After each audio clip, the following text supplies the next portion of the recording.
हमने इंडस्ट्री में अक्सर सुना है कि जो बड़ा सुपरस्टार होता है उसके पास डेट्स की बड़ी प्रॉब्लम होती है और प्रोड्यूसर्स और डायरेक्टर्स को महीनों तक इन एक्टर्स की डेट्स का इंतज़ार करना पड़ता है। कभी 6 महीने, कभी 1 साल, कभी 2 साल। लेकिन इंडस्ट्री की एक एक्ट्रेस है जिसने एक डायरेक्टर को 20 सालों तक एक मूवी के लिए इंतज़ार करवाया।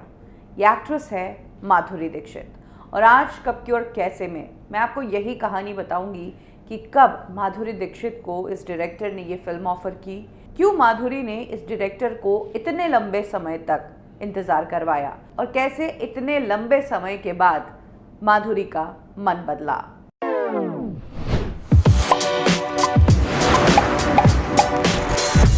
ये बात तब की है जब माधुरी दीक्षित इंडस्ट्री में अपने करियर के टॉप पर थी।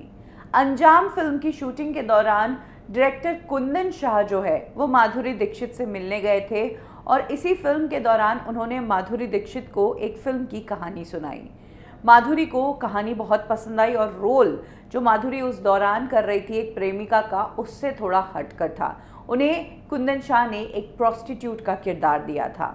कुंदन शाह उस फिल्म को उसी टाइम शुरू करना चाहते थे, लेकिन माधुरी दीक्षित के पास उस दौरान डेट्स नहीं थी, इसीलिए कुंदन शाह को इंतजार करना पड़ा। इसी दौरान कुंदन शाह भी अपनी दूसरी फिल्मों में बिजी हो गए। क्या कहना फिल्म जिस वक्त वो बना रहे थे प्रीति जिंटा के साथ, उसके तुरंत बाद वो माधुरी दीक्षित के साथ यही प्रोजेक्ट शुरू करना चाहते थे, लेकिन माधुरी दीक्षित ने तब तक शादी कर ली और शादी करके वो यूएस सेटल हो गई। कुंदन शाह तो क्या, इंडस्ट्री के किसी भी बड़े डायरेक्टर के लिए माधुरी दीक्षित अवेलेबल ही नहीं थी। शादी करके उन्होंने अपनी फैमिली प्लानिंग करना शुरू कर दी। हालांकि 2005 के दौरान माधुरी दीक्षित इंडिया में ही थी। उन्होंने अपनी फिल्म आजा नचले की शूटिंग शुरू कर दी थी। वो कमबैक करने की तैयारी कर रही थी और तब कुंदन शाह ने माधुरी दीक्षित से पूछा कि क्या अभी ये फिल्म हम शुरू कर सकते हैं। तो माधुरी ने कह दिया कि अभी मेरे बच्चे छोटे हैं, इसीलिए मैं ये फिल्म अभी नहीं कर पाऊंगी। एक बार फिर से कुंदन शाह को माधुरी ने मना तो नहीं किया, लेकिन इंतजार के लिए कुछ और समय दे दिया। कुंदन शाह इस दौरान अपनी दूसरी काम में व्यस्त रहे। 2014 में माधुरी दीक्षित ने कमबैक किया और इस दौरान उन्होंने ये जवानी है दीवानी फिल्म में घाघरा वाला सॉन्ग किया, जो कि एक आइटम सॉन्ग था। जिस तरह का सॉन्ग माधुरी दीक्षित ने किया था, उसी तरह का किरदार कुंदन शाह भी उनसे करवाना चाहते थे अपनी इस फिल्म में। तभी कुंदन शाह ने एक बार फिर से माधुरी दीक्षित से पूछा कि क्या अब आप अवेलेबल हैं इस फिल्म के लिए। कुंदन शाह को तब शौक लगा जब माधुरी दीक्षित ने उनकी इस फिल्म को रिजेक्ट कर दिया। माधुरी ने कहा कि अब मैं 2 बच्चों की मां हूं, इसीलिए अब मैं प्रोस्टिट्यूट जैसे किरदार नहीं निभाना चाहती हूं। और ये कहकर माधुरी दीक्षित ने इस फिल्म के लिए ना कह दिया। तब कुंदन शाह ने अपने इंटरव्यू में बताया कि माधुरी ने 20 सालों तक वेट कराने के बाद जब इस फिल्म के लिए मना किया तो उन्होंने मुंबई में और आसपास के एरिया से तकरीबन 1000 लड़कियों का ऑडिशन लिया और तब जाकर उन्हें एक एक्ट्रेस मिली जो कि दीक्षित तो थी, लेकिन माधुरी नहीं, मीनाक्षी दीक्षित नाम की इस एक्ट्रेस को लेकर ये फिल्म बनाई गई।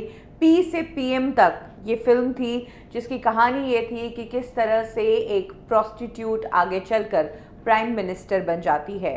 हालांकि ये फिल्म कब आई कब गई पता ही नहीं चला और 20 सालों तक जिस एक्ट्रेस का इंतज़ार जिस फिल्म को लेकर कुंदन शाह ने किया था और उनका वो 20 साल तक का इंतज़ार एकदम व्यर्थ ही गया। वेल, ऐसा नहीं है कि माधुरी दीक्षित ने अपने करियर में कभी भी प्रोस्टिट्यूट का किरदार नहीं किया हो। हमने हाल ही में कलंक फिल्म देखी जिसमें माधुरी का किरदार कोठेवाली का ही था। देवदास फिल्म में भी माधुरी का किरदार कोठेवाली का ही था।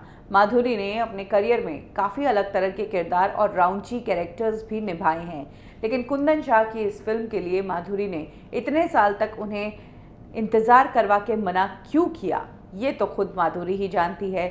लेकिन हाँ, ये बात कॉमन है कि कई बार सुपरस्टार्स, डायरेक्टर्स और मेकर्स को उनकी फिल्मों के लिए लंबा इंतज़ार करवाते हैं और जितना इंतज़ार माधुरी ने करवाया उतना तो शायद ही किसी ने करवाया होगा।